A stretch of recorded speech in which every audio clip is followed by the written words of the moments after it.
everybody, welcome to my channel, All Stitched Up. My name is Beth, and today also is Truth Tuesday. As you already know, I loaded a video earlier for my Stitch Fix review, but I still need to do my Truth Tuesday video. Normally, I do these videos on Monday, but since yesterday was Halloween, I didn't have an opportunity to do it. So, usually Tuesdays are literally our busiest days. I decided that I was gonna go ahead and take time while my son was in speech to go ahead and do my video. He is in speech for 1 hour on Tuesdays. He has OT for 1 hour before that. And then before that, he has like 3 hours of school. So Tuesdays are obscene. So I'm sitting in my car. Sorry, it's going to be kind of crazy. I'm sitting in my car while he is in speech. And I'm going to pause the video for just a second while I get situated a little bit better. Okay, sorry about that. I had to get situated. I was holding my computer while I was trying to record the video and it just wasn't working. So now you guys are sitting in my passenger seat on a Kleenex box. So this is a little unorthodox for my videos. Normally I'm sitting in my office, but like I said, this was the time I had, so this was the time I was going to utilize. Today's video, I had some suggestions. One of them was about style, like fashion trends, and I definitely want to do that one for jewelry. But since I'm in the car, I don't really have an opportunity to do that. So one other suggestion I had gotten on Instagram was alcoholism. So this is kind of a heavy topic for me. I don't normally talk about things like this, but you know, these Truth Tuesdays really have been a little bit more than I anticipated. I have really enjoyed doing these, and you know, I don't mind opening up to you guys a little bit. So yeah, it definitely is a sensitive subject. I will just start at the end, which is now. My husband Ryan has been sober since June of last year. June of last year was a very difficult time for us. So that being said, I will start from the beginning now. My husband and I met like 11 years ago, and pretty much we burned white hot as soon as we met. I fell in love with him like instantly. He is very much an extrovert. I am more so an introvert, and we just really complemented each other.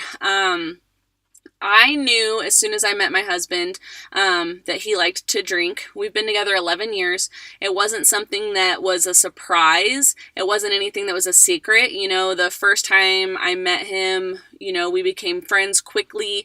The first time we went out on a date, it was like a group date. We went to the town that I'm from is a college town, and in the center of that college town is a lot of bars. It's called Aggieville. Like I've said before, I think I'm from Manhattan, Kansas. That's where K-State is. Aggieville has a lot of shops, but it's primarily bars, so that's where a lot of the college students go. Our first group date was that. We went to Aggieville, we went out, we went dancing, we had drinks, and he got really drunk. But I just thought, you know, he just was having fun. He was letting loose. Slowly as our relationship progressed, I just kind of realized that that was him. You know, he drank a lot. And in the beginning, it wasn't, I guess it's not so much that it wasn't a big deal. I don't know how to explain it. It was something that I could let go of, I guess, because I loved him and cared for him a lot.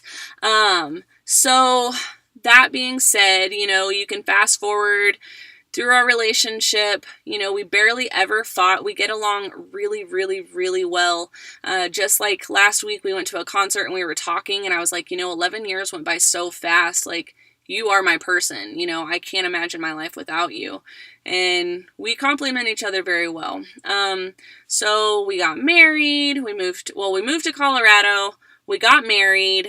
We bought a house. And that honestly, it was all within a span of 1 year, us moving to Colorado, getting married, and buying a house. So we made a lot of really big life changes very quickly. And then we were married in 2010, and then in 2013, we had our son. And his drinking still, you know, was very much a prevalent thing in our lives. You know, lots of money was spent on alcohol every week. and he also took a part-time job at a liquor store to kind of help supplement the cost of his drinking. He would always get a discount, and kind of like his money that he made at the liquor store went to funding his habit. And it's started to get to the point where it wasn't something that I could ignore as much anymore. He was drinking more and more and more, and I feel like the first year that our son was around, his drinking reached like a fever pitch.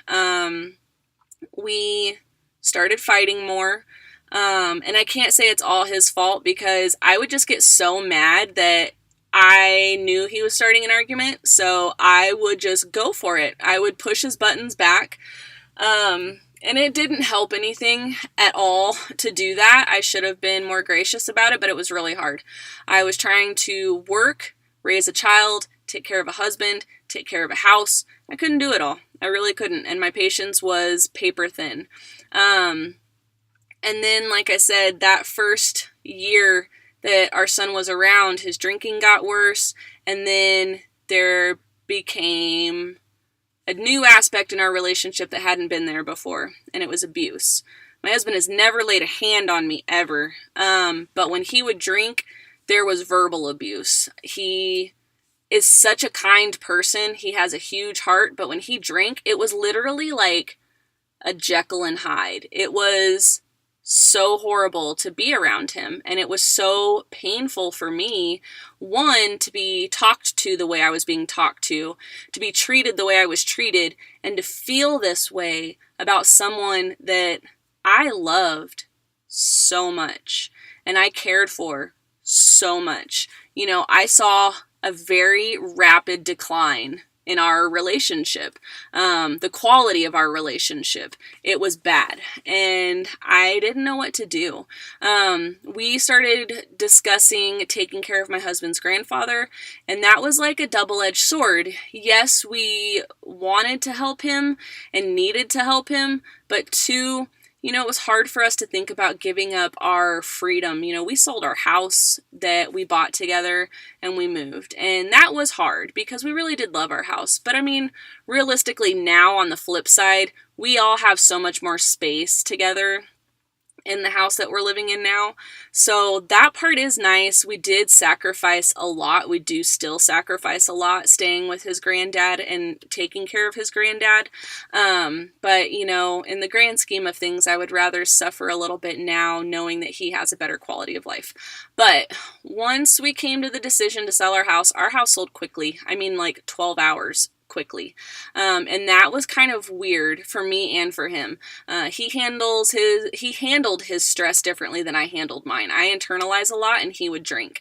So basically it was just blackout drunk almost every night. And it was hard. Like, I didn't know what to do. I didn't know what to say. There was no talking to him.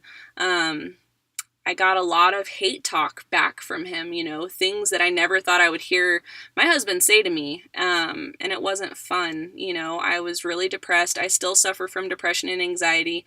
It made my depression and anxiety so much more heightened, and I never wanted to have a relationship that was built on, or that not was built on, but had a foundation at that moment of just not kind words, and I didn't want my son to see that.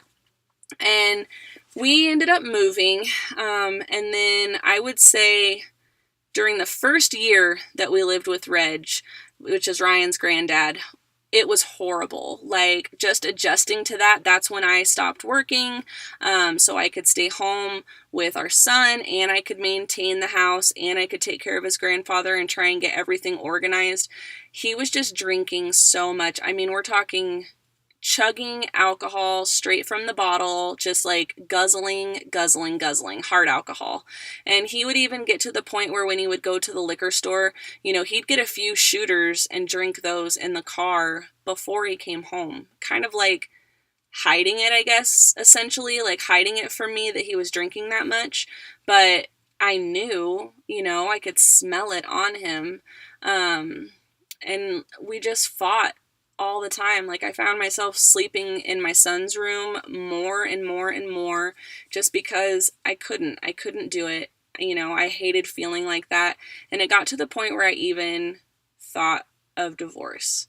I didn't know what that looked like. I didn't know where I would go. I have no family here in Colorado, like no blood family. And it was really hard. Like, I just was to the point where I just could not take it anymore. Like, something had to give. And I felt like I needed to do something super, super drastic to make him understand, where I was coming from. And once I brought that up, it snowballed into something way bigger and more negative than I could have imagined. He just took the word divorce and ran with it, and our relationship just tanked super fast. We weren't happy. Neither one of us were happy. And it was hard. So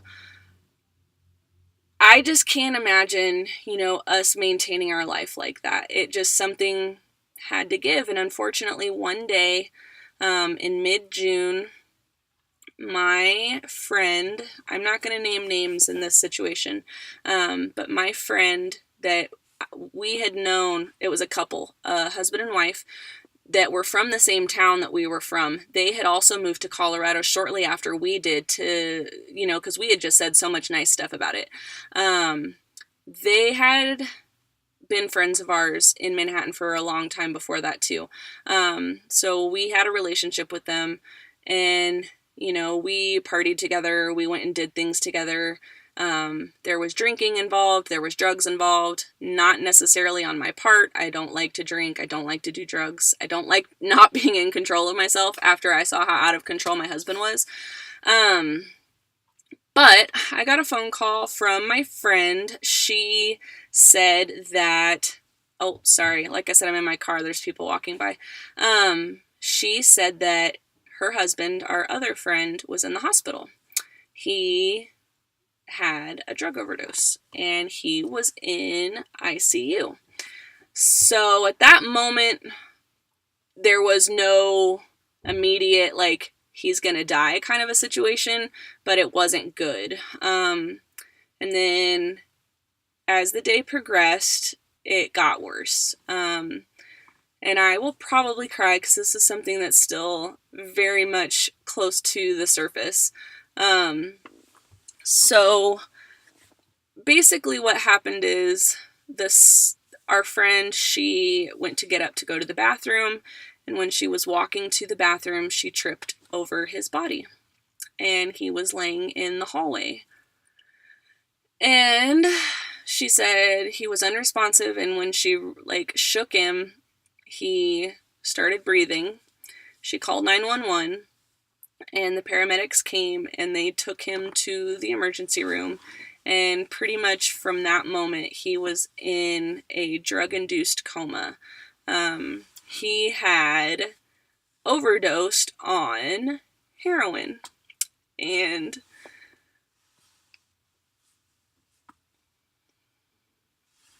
this is someone that we love very, very much.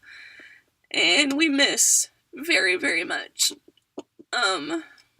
So we went to the hospital, and he was there, hooked up to everything.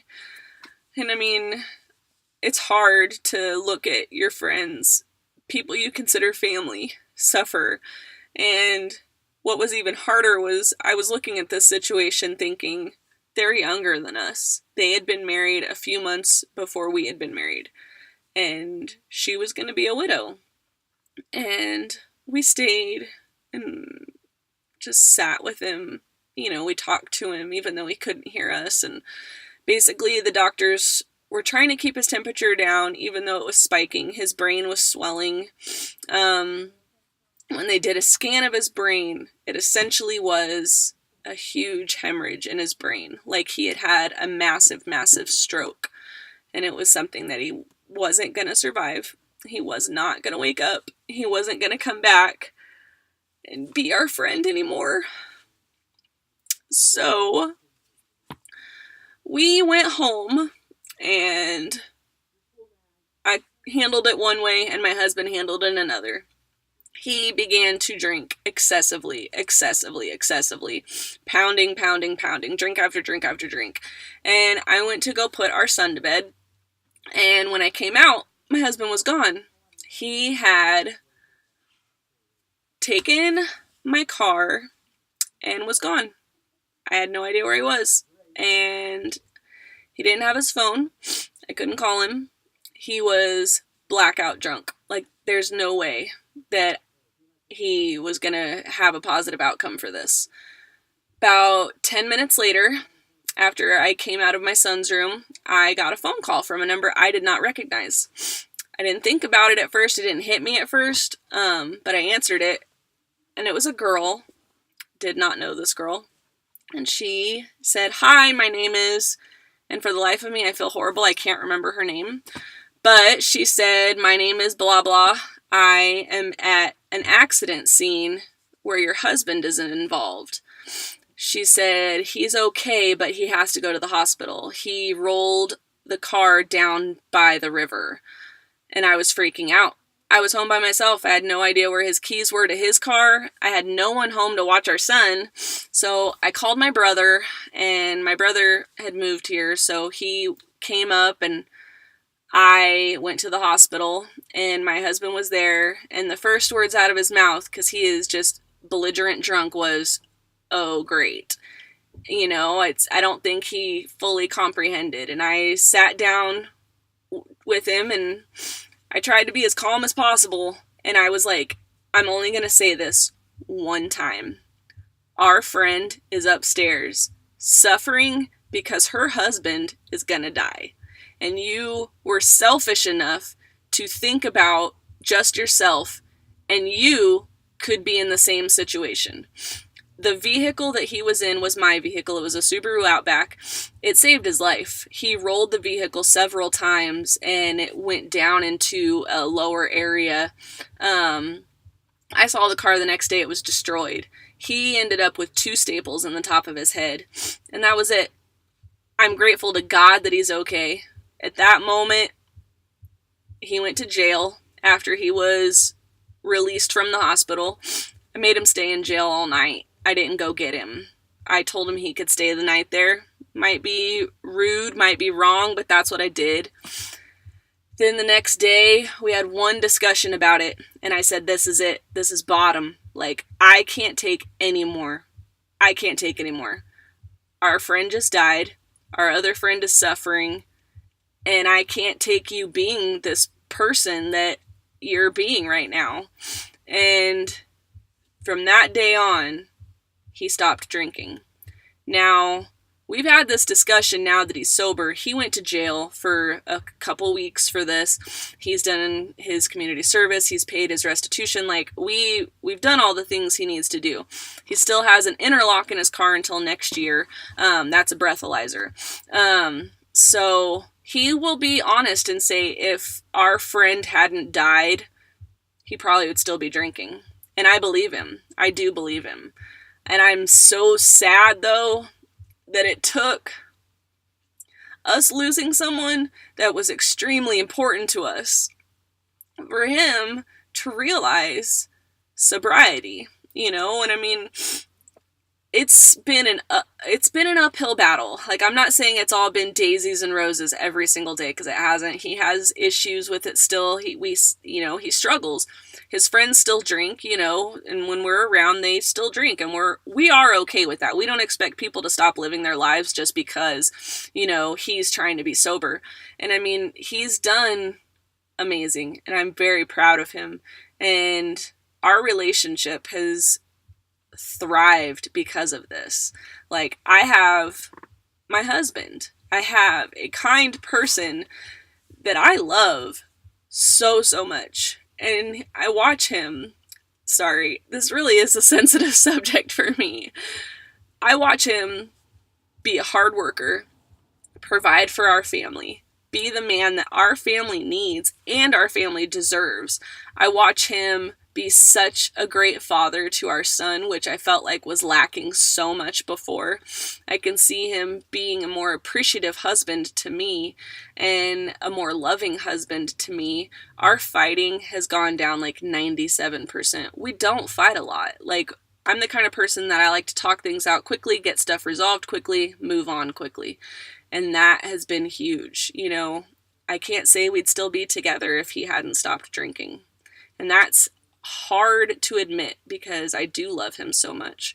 But I know that he either would have died or we would have gotten a divorce or both. Like, it was just to that point. He's done his body damage by drinking as much as he had. But if you or someone that you know is suffering through alcoholism, know that it's not easy for them. This is a difficult, difficult journey. And, don't enable them. Support them how you can, but just try and make sure they get help because they deserve it and you deserve it. Okay. I think I'm going to cut this one off now because this one was a really tough one.